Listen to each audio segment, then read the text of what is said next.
মা বাপ দুজনকে অথবা একজনকে পাইল, অথচ তাদের খেদমত করে দুনিয়ায় বসে বেহেশতের সার্টিফিকেট লাভ করতে পারল না।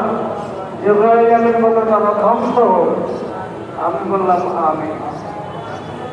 2 নম্বরে জিবরাইল আমিন বলল যে ব্যক্তি রমজান পাইল, আমরা পাইছি রমজান, যেই ব্যক্তি রমজান পাইল, আল্লাহ এত সওয়াব, এত নেক, এত ফজিলত আল্লাহ রাব্বুল আলামিন এই মাসের মধ্যে রাখছেন।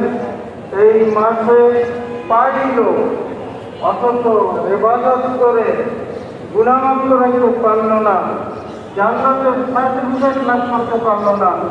জিবরাইল আমিন বললেন সে ধ্বংস হোক, আর আমি বললাম আমিন। 3 নম্বরে বলল যে